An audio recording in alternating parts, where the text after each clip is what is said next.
Halo Aquarius, selamat datang dan terima kasih sudah mampir. Semoga kamu dalam keadaan sehat. Ini adalah reading timeless, jadi kapanpun kamu nonton reading ini adalah waktu terbaik kamu untuk dapetin pesan ini ya. Oke, tema orang-orang di sekitar kamu. Kayaknya berapa kali tuh aku bikin short video. Kayak ada sesuatu dengan orang-orang di sekitar kamu gitu. Apakah ini waktunya kamu melakukan audit ya? Audit terhadap circle kamu, pertemanan kamu, hubungan-hubungan kamu. Karena kayak udah berapa kali gitu temanya konsisten. Oke, kita mulai ya. Surround yourself with the right people gitu. Ini yang tadi aku bilang, audit pertemanan atau audit circle atau audit orang-orang di sekitar kamu. Gak cuman uang perusahaan aja yang diaudit ya. Karena tadi ada sesuatu nih tentang orang-orang di sekitar kamu. Mungkin kamu udah sadar gitu atau belum gitu. Kalau belum sadar nih aku kasih tahu supaya kamu lebih hati-hati, kamu lebih aware. Juga kamu nggak gampang percaya apa yang terlihat baik belum tentu beneran baik gitu. Bukan yang mau bikin parno, tapi lebih kepada kamu lebih hati-hati aja gitu ya. Lalu nih, ini highlight banget sih. Ya, surround yourself with the right people, read between the lines. Read between the lines ini kayak ada sesuatu yang samar. Aku mengartikannya ada sesuatu yang samar, terutama dalam konteks hubungan kamu dengan manusia lain. Dan gini, kalau misalnya kamu kayak lagi melakukan sesuatu atau membangun sesuatu gitu ya, terus kamu nggak melihat hasilnya seperti yang kamu mau, atau kamu lagi capek, atau kamu lagi kecewa, be gentle with yourself. Jadi orang yang paling baik dulu sama diri kamu gitu. Jangan jahat, kayak mengatakan hal-hal yang kamu mungkin gak akan katakan sama orang lain, tapi kamu katakan itu pada diri kamu sendiri.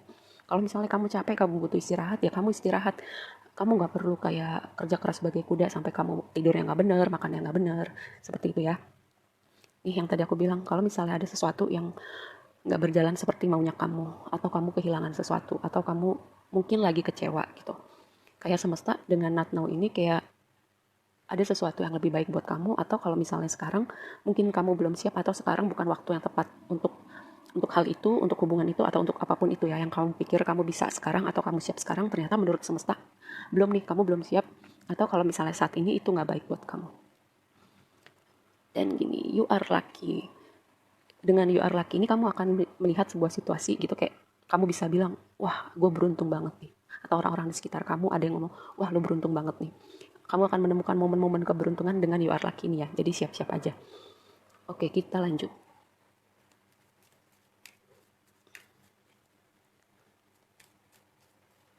Atau bisa juga gini ya, kayak kamu memberikan standar kepada diri kamu, tapi berdasarkan proyeksi dari orang-orang di sekitar kamu gitu. Jadi kayak misalnya menurut standar sosial kamu belum sukses atau belum berhasil, terus kamu jadi apa ya, menghukum diri kamu sendiri gitu, atau jadi kamu melihat diri kamu sebagai sesuatu yang negatif.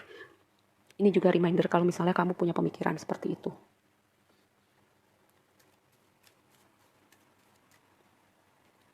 Oke, Magician and the Mirror. Yin Yang. Man holding a coin. Aku melihat gini, dengan Magician and the Mirror, kayaknya ada hubungannya dengan si Not Now ini sama You Are Lucky. Ya, tapi gini, ini masalah waktu sih, karena kalau berbicara manifestasi ya, law of attraction, kadang waktunya semesta, bukan kadang sih, emang waktunya semesta itu yang terbaik ya, karena berkat itu, terutama berkat yang besar, diikuti dengan tanggung jawab yang besar gitu. Dan kadang kita berpikir kita sudah siap untuk menerima hal itu, ternyata enggak. Jadi makanya aku selalu bilang waktu semesta adalah waktu yang terbaik. Yin yang mengembalikan keseimbangan, juga ini berbicara energi maskulin dan feminin di dalam diri kamu, apakah sudah seimbang atau kamu lebih ke ekstrim yang satunya ya. Ini sebuah reminder buat kamu. Atau bisa juga gini, karena tadi ada tema antara kamu dan orang-orang di sekitar kamu, apakah kamu termasuk tipe orang yang masih sangat concern gitu dengan pendapat orang lain, penilaian orang lain. Jadi kamu apa-apa patokannya pendapat orang tentang kamu gitu. Jadi ini juga sebuah reminder bahwa keberhargaan kamu itu dimulai dari diri kamu gitu. Dan standar kamu juga harus dimulai dari diri kamu. Apa yang menurut kamu penting, apa yang menurut kamu berharga. Apa definisi bahagia kamu yang sesungguhnya, kesuksesan kamu yang sesungguhnya, bukan apa yang masyarakat pikir atau orang tua kamu pikir, teman-teman kamu pikir, seperti itu ya. Man holding a coin, ini nggak masalah sih laki-laki atau perempuan, kayak sebuah jawaban atau pintu finansial yang baru, pintu rezeki yang baru, atau bisa juga orang ini laki-laki atau perempuan akan menjadi pembuka jalan gitu untuk kesempatan peluang buat kamu. Oke, kita lanjut.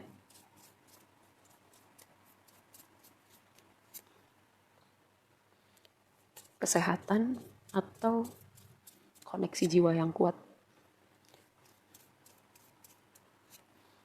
Baik, sebuah misteri yang akan terungkap. Ini kartu ini pertama berbicara tentang kesehatan ya. Tadi aku bilang keseimbangan, mungkin juga ya dengan be gentle with yourself gitu. Jadi orang yang paling baik sama diri kamu sendiri. Baik itu juga selain berkata-kata yang baik, apakah kamu sudah baik dengan memberi istirahat yang cukup, dengan pola makan yang benar, banyak minum air putih, seperti itu ya. Kalau misalnya kamu sudah melakukan hal-hal yang berkontribusi pada kesehatan kamu gitu, seharusnya kartu ini nggak muncul sih. Lalu juga ini berbicara tentang apa ya, koneksi jiwa yang kuat. Bisa jadi dari kehidupan lalu, terus ketemu lagi di kehidupan ini, bisa jadi orang ini yang baru akan kamu ketemu, yang akan membukakan pintu ya, pintu kesempatan baru buat kamu.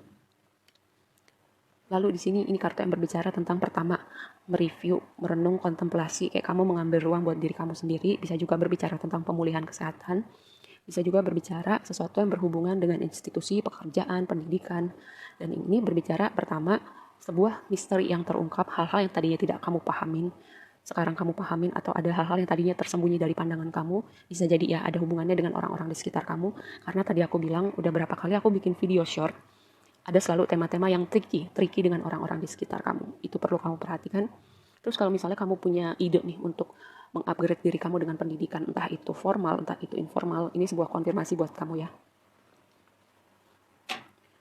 Dan bisa jadi pendidikan kamu itu mengupgrade juga finansial kamu.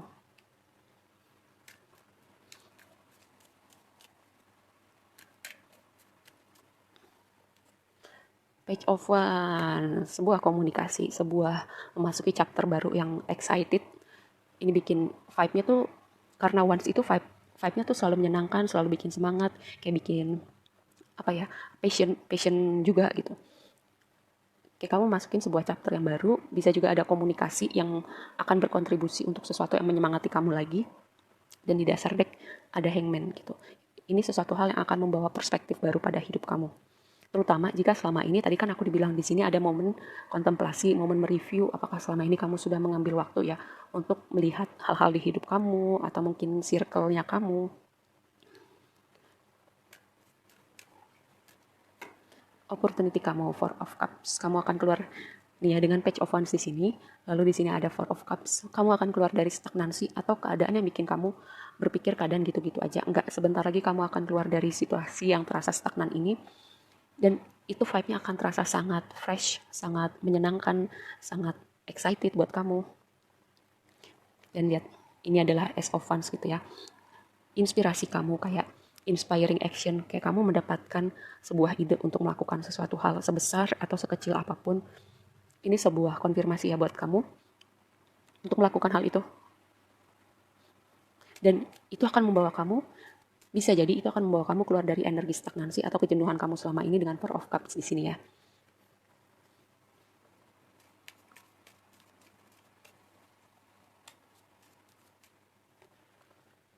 Yang jadi tantangan kamu, Four of Pentacles. Ada rasa takut, ada rasa segan, kayak mungkin kamu punya ide nih, ide kreatif atau ide apapun gitu. Mungkin udah lama juga, karena di sini ada momen berpikir, dan momen berpikir ini biasanya nggak sebentar. Tapi kayak ada rasa takut, entah takut gagal, entah takut dengan penilaian orang, dan itu menghalangi kamu gitu. Padahal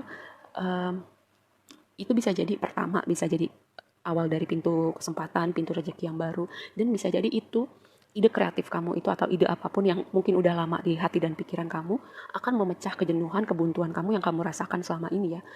Tapi kamu harus keluar dulu nih dari keseganan, rasa takut kamu. Dan gini, kalau misalnya kamu faktornya itu adalah kamu memikirkan kata-kata orang gitu. Coba bayangkan misalnya di detik-detik nafas terakhir kamu ketika kamu mungkin udah umur berapa puluh tahun gitu. Terus kamu melihat lagi hidup kamu ke belakang. Apa yang akan kamu sesalin, hal-hal yang kamu tidak lakukan gitu. Jangan sampai nanti kalau misalnya kamu mengembuskan nafas terakhirmu, ini adalah salah satu hal yang mungkin akan kamu sesalin karena kamu coba waktu itu gue lakuin, coba begini, coba begitu. Ya, kalau misalnya kamu faktor yang membuat kamu tidak melakukan hal itu adalah pendapat orang lain. Terus nanti biasanya tuh orang di akhir-akhir hidupnya salah satu penyesalannya adalah tidak melakukan sesuatu hal karena takut dengan penilaian orang lain. Advice-nya tuh ya advice-nya. Queen of Swords. Queen of Swords itu apa? Mungkin aku udah sering bilang, Queen of Swords itu orang yang punya standar, orang yang ngerti maunya apa. Ketika sesuatu, misalnya orang-orang atau situasi itu nggak match sama standarnya dia atau maunya dia nggak akan segan untuk ngekat hal itu atau ngekat situasi itu, ngekat orang-orang itu. Lalu juga gini, dia tuh udah berproses dengan banyak hal dan dia nggak akan masalah dengan dia jadi orang yang berbeda gitu dengan ngikutin prinsip dan maunya dia, karena dia udah tahu, udah belajar banyak hal dan dia nggak mau menyesal lagi, dan dia udah belajar banyak melihat ke belakang hal-hal yang dia lakukan, hal-hal yang dia tidak lakukan, dia udah tahu gitu dengan banyak pengalamannya dia. Jadi advice-nya kamu jadi Queen of Swords gitu, orang yang tahu maunya apa, orang yang nggak segan untuk jalan sendiri, untuk mengejar sesuatu yang dia mau, memperjuangkan sesuatu yang dia anggap berharga, itu Queen of Swords. Ya, ini sebuah reminder buat kamu. Dan ingat, coba bayangkan gitu ketika momen-momen kamu udah tua, momen-momen kamu tahu kamu menjelang nafas terakhir kamu, hal ini akan kamu sesalin atau enggak? Dan yang terakhir, Queen of Pentacles ya. Di bawahnya Queen of Cups. Oke. Gini ya, dengan banyaknya Queen di sini. Pertama di sini ada page, lalu berevolusi jadi queen gitu. Ini sebuah pintu juga untuk evolusi jiwa kamu, itu yang pertama. Lalu yang kedua, mungkin ya orang-orang yang sangat kamu perhatikan pendapatnya adalah sosok-sosok perempuan yang signifikan di hidup kamu. Ibu, pasangan, kakak adik, teman-teman. Oke, kalau ibu kamu gitu, mungkin signifikan dan kamu butuh berproses, mungkin kompromi, mungkin perlu membicarakan hal-hal yang mungkin kamu akan pilih dengan hidup kamu. Lalu kalau misalnya bukan ibu kamu gitu, seberapa signifikan orang itu di hidup kamu, sampai kamu mengorbankan prinsip kamu, sesuatu yang kamu suka, sesuatu yang mungkin kamu udah pikirin sejak lama gitu, seberapa signifikan orang itu buat kamu ya. Ini sebuah reminder buat kamu. Dan Queen of Pentacles itu adalah orang yang abandon, orang yang sangat berdedikasi pada apa yang dia kerjakan, apa yang dia punya. Seberapa besar dedikasi kamu untuk sesuatu yang kamu anggap penting dan berharga buat kamu. Oke, segitu aja dulu readingnya kali ini buat kamu. Semoga bermanfaat dan sampai ketemu di reading berikutnya. Bye.